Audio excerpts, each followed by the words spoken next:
This is Athena Jezik, and I'm going to show you the hands. So to begin with, we're just going to pull on the hand, thumb, little finger side, index finger, ring finger, and long finger. And then check for the range of motion, the gliding, flexion and extension,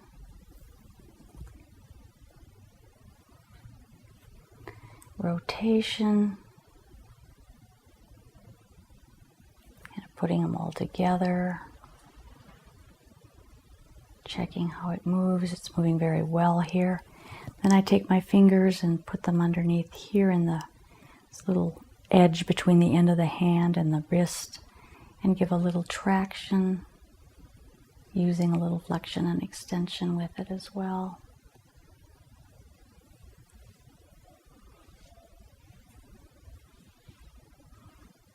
And you can do the same thing on the top, pulling it that way. This is kind of a fascial stretch, more than a pull on the body.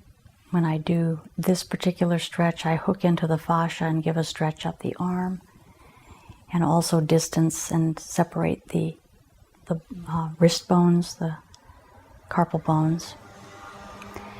Then I begin at the thumb and go between the metacarpals, and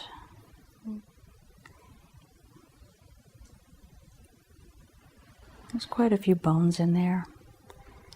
So you want to get the muscles in between. You don't want to rub hard, give any kind of pressure onto the bone itself. And then same thing on the inside of the hand. Working it like so.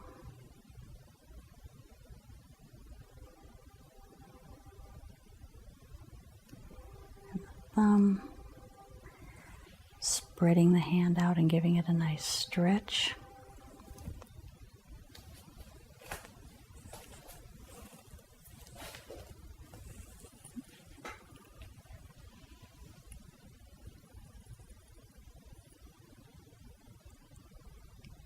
Stretching the fingers back, going slowly at it, pulling those fingers long.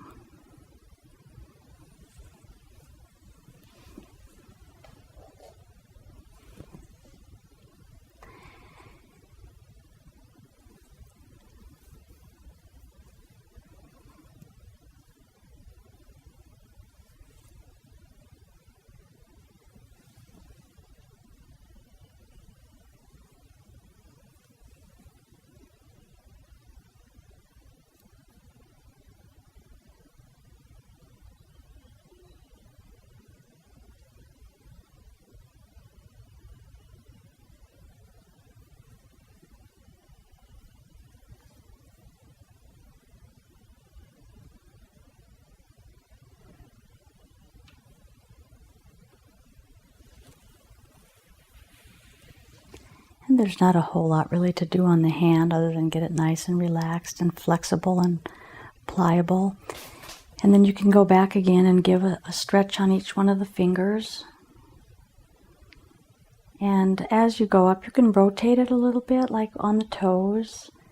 But don't make it something where you're really grabbing at the bone. Let it be a little more where you're on the fascial structures. And let the bone follow that, rather than getting into the bone and wiggling that. Move the fascial structures and the muscles, and get your fingers into that area and make these little rotations, and you'll feel that the bone and the joint will separate and move.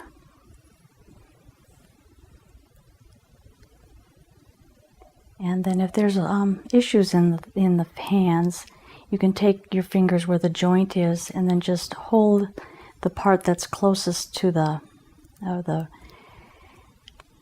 proximal side and rotate the distal side, and just take that into each joint and make sure that that's moving there. Now this is where we are actually moving the bone.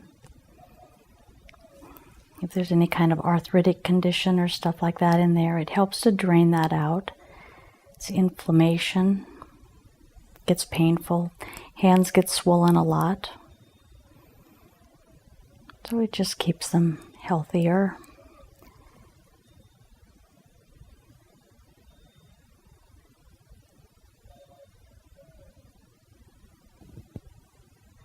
It's a lot of little joints here.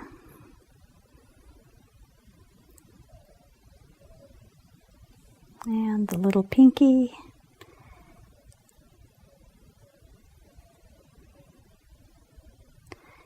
And then you can take it in there. Well, people who suffer from carpal tunnel syndrome, it's real good to keep this part of the arm, the forearm, well stripped in here. And also another good thing that I've found is to grab onto the hands in this area here and separate, stretching it, separating that way, at the same time giving a little bit of traction. Now this again, you have to know the different layers that you're going into, because you want to get into the fascial structure first and not just dig in and pull. There's a technique to that once you feel it and experience it, it's easier to get into your hands, but it's a hard one to just talk into the hands.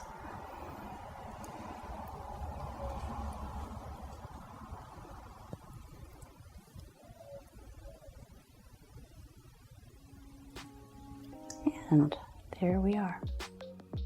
Thank you for sharing. Thank you for subscribing. And I think there's a little bell up there that you can hit that you'll get a notification every time we post. So if you want to, you can hit that too. But thank you so much for your support. I really appreciate it.